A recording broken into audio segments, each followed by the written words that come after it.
This all went down during the spring break of my junior year of high school. My school was in a pretty small town in Iowa, with a district spanning several smaller hamlets. During the summer of 2014, a few friends of mine put together a film club that would make short films and compete in national film festivals against other schools. We were a pretty small group and found it kind of difficult to get together for any actual filming until spring break of 2015, when we made plans for a little excursion. 4 of us ended up going on the trip, myself and 3 members of the club. Let's call them Jake, Bill, and Kyle. We ended up choosing to go camping out at Mossy Glen Hollow, a supposedly haunted state park up in northeastern Iowa. Since the 1850s, there have been several murders and suicides out at Mossy Glen, including a few decapitations and a hired hitman in the 1930s. Being the edgy teens that we were, we jumped at the chance to go hiking and camping somewhere like that. It was within 15 minutes of a small town as well, so stocking up on food wouldn't be that big of an issue either. So, all lights green, we loaded up 2 of our sedans, programmed the GPS, and off we were for a spring break camping in some haunted woods. After the first hour and a half on the road, a few red flags began to fly. After the last large town before getting way out into the boondocks, my phone's data signal cut out, and the GPS randomly changed directions on us. Since none of us had any idea where in the hell we were at, or where Mossy Glen was supposed to be, we didn't have much choice but to blindly follow the new route. Once we were firmly in the middle of nowhere, our GPS took us off the paved highways and onto gravel roads. At this point, you typically would see the usual brown Iowa DNR signs designating that you were near a state park, but there were none. There weren't even any tree clumps to indicate that you were near some sort of forest. Red flag number 2.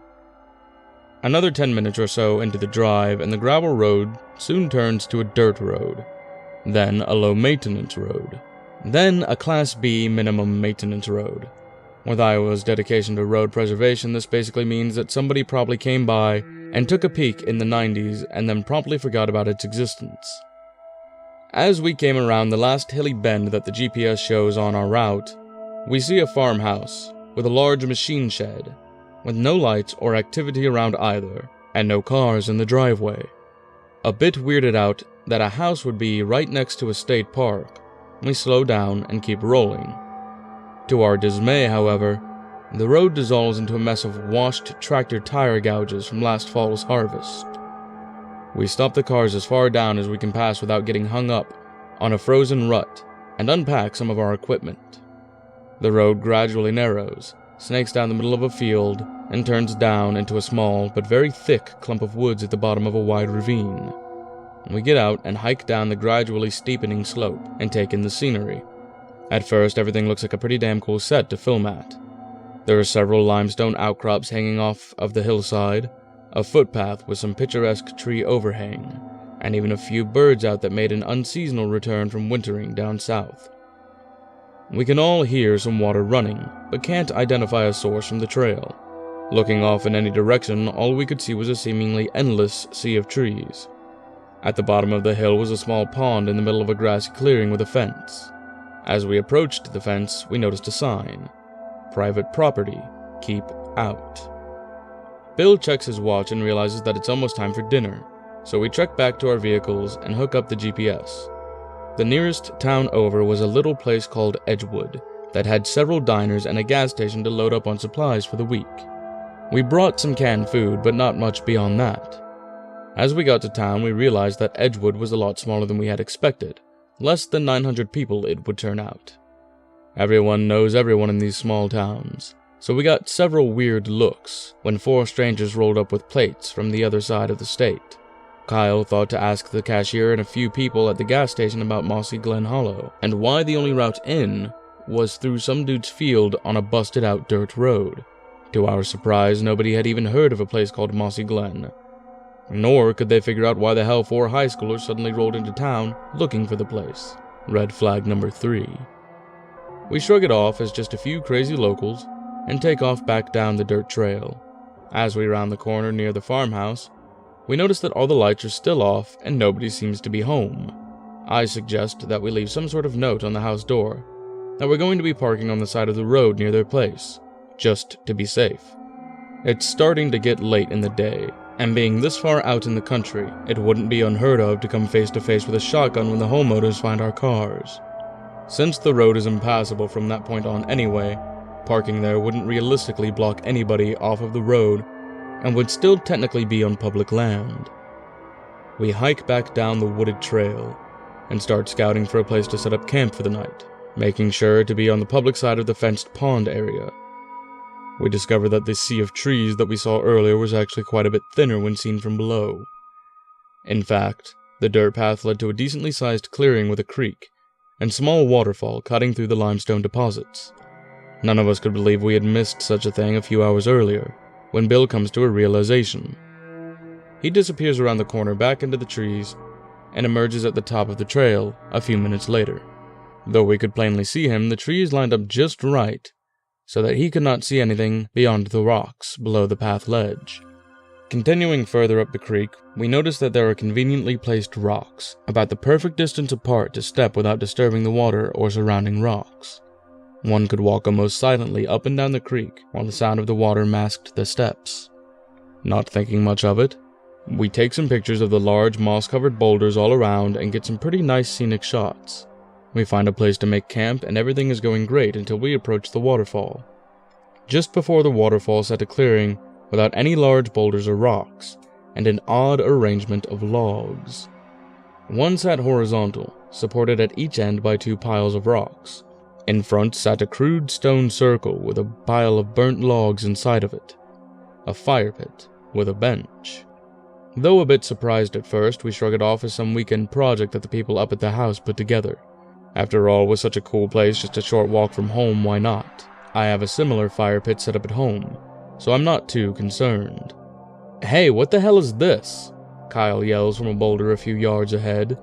On it sat a blaze orange beanie, a single gardening glove, an empty can of beer, and a stick of deodorant that had seen some serious wear. Looking closer at the beer can, we realize that it must have been opened fairly recently. Foam is still fresh in the bottom of the can, and it still had a fumey smell. Jake starts looking around the other side of the boulders upstream of the items. "Holy shit, there's a cave over here!" he shouts back to us. Later, he told us the cave was large enough to comfortably fit a person inside and that, more disturbingly, he saw some red fabric inside as well. Before he can get a good look around, Kyle calls the three of us back over to him with a sense of urgency. He speaks very quietly to us and indicates that we shouldn't shout back. "Shampoo. Goddamn shampoo," he whispers, pointing urgently down at his feet. Sure enough, in the mud and leaves, there's a blue bottle of Suave shampoo right next to the creek. At this point, we're all adequately freaked out, and ready to call our little soiree quits. Bill remains pretty sure that this is just junk left behind. by the people up at the house after a weekend of a few too many bush lights. But things just didn't add up to me. There's one detail that I've been leaving out up to this point. The day before, this part of Iowa got some heavy rain which contributed to the mud situation on the road and on the trail. With the combination of wind and rain, the items on the rocks would have shown some signs of being wet, if not been displaced entirely. Also, the air was pretty cold as it is every year around this time, not getting above the mid-40s for the whole week. Then everything starts to click for me. Whoever drank the beer and left the hat, glove, deodorant, and shampoo down there must have done so sometime this morning. The fire pit also had fresh char marks on the rocks, and the wood had not been wet for a while, meaning that it must have been lit last night at the earliest. The small cave would have provided enough shelter from the rain to stay dry. With the freezing temps all throughout the day, whoever was using shampoo out here must have had little other choice to do so. If it was the homeowners, they would have had to be serious masochists to bathe in the shallow, freezing, rocky creek rather than at home. If it wasn't them, then we likely weren't alone right now. Whoever left these things out left in a hurry, and if they were here 4 hours ago, they would have been able to see us on the trail cliff long before we even knew they were down here, remembering the arrangement of rocks on the stream. They could have even been leaving their camp just as we were coming down the dirt trail. As I processed this, I started to look around at my surroundings and realized that the small area was bordered by the thick trees on the trail side, several sets of huge boulders on the pond side, and limestone cliffs everywhere else. Due to the tree, rock, and hill cover, you could light a fire in the pit at night and nobody around would ever know. The illusion of being able to see up the dirt trail from the camp, but not down, played in reverse from the cliffs.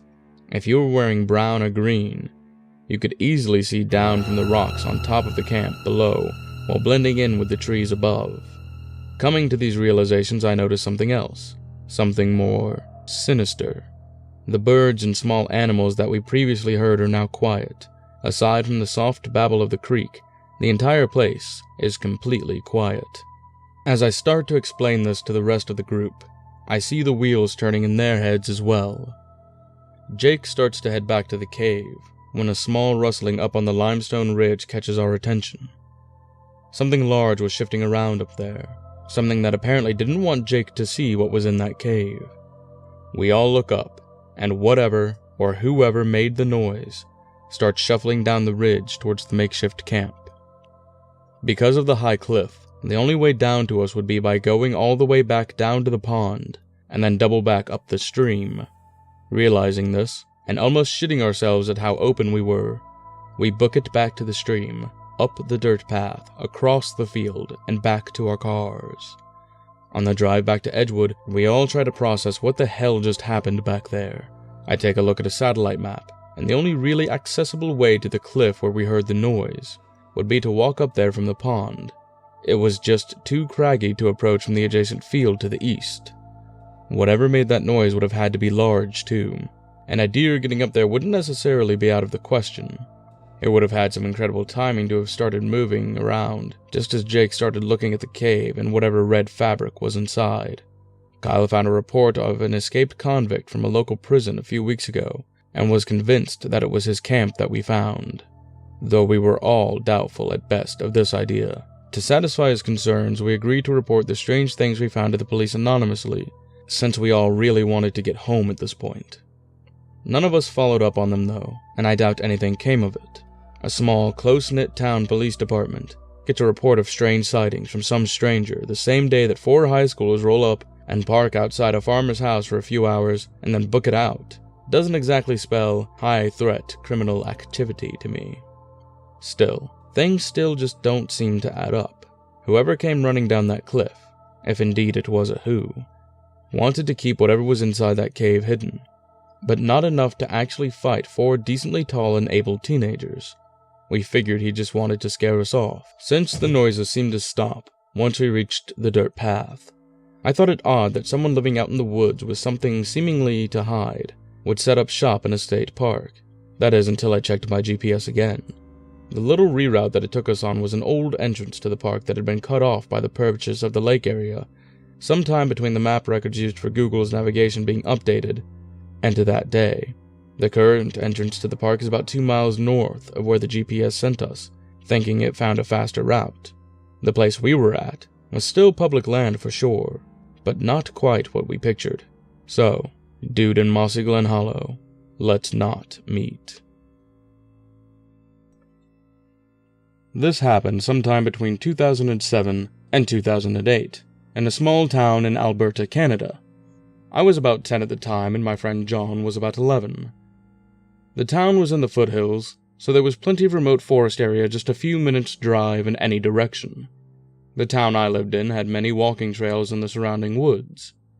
There were so many, in fact, that you couldn't bike all of them in one day. John and I grew up next door to each other, and would ride our bikes on these trails on a regular basis. A lot of the time we ended up exploring the areas that were off the trails entirely. Usually, we would stick to the one trail that was very close to our houses. It didn't go very deep into the forest, and would loop around to come out at a large walking bridge.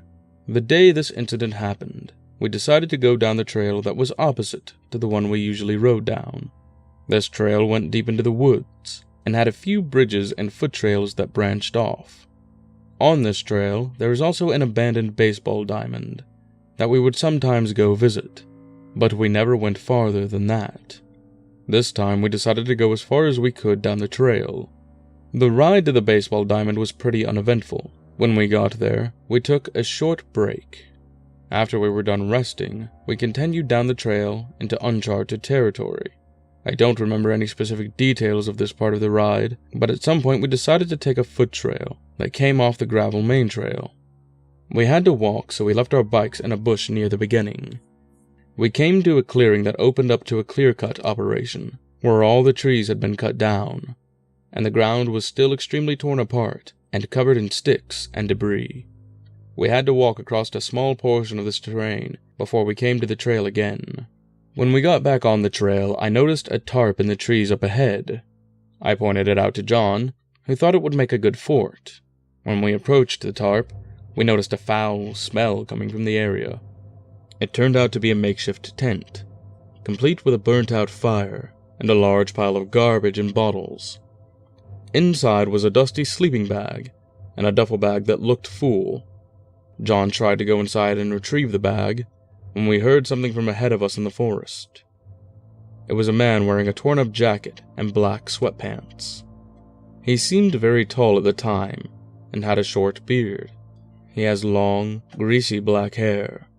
We realized he was the source of the smell. Once he saw us, he yelled in a nasally and slurred voice something unintelligible and started full-on sprinting towards us. We both screamed and started running as fast as we could down the trail. We quickly got to the clearing, and the ground made it impossible to run. The man was still chasing us, and he caught up while we were awkwardly maneuvering through the rough terrain. He was still yelling something. I don't know what he was repeatedly yelling, but it had 3 syllables, and he emphasized the last one. Once we made it out of the clearing, we gained some distance. We were crashing through the bushes at full sprint, getting pelted and beaten by every reaching branch and grabbing root. The man was now laughing as he yelled. He said something just as we reached the main trail that I could actually understand. "Get back here, I need to punish you." Those words were absolutely horrifying. We made it to the bikes at record speed. Once we were on our bikes, the man had no chance of catching us. I saw him stop running and stare at us as we rode away. He was still screaming and slurring. We pedaled like we were competing in the tour to get the hell out of here. We made it home safely, and we vowed never to go down that trail again. We also never told our parents because we feared they would not let us ride down any trail at all. Years later, I found out that the town we lived in had a very high crime rate. There was massive drug stings all the time. There was homeless people everywhere, and people's homes and cars were being broken into on a regular basis. My parents were very good at shielding me from it. One of my elementary classmates was even arrested in that town just 1 year ago for trafficking cocaine. But one of the scariest things I can think of is the fact that someone was murdered in those very trails in 2008. She was 14 and had her throat cut while she walked the trails at night. It could have been us.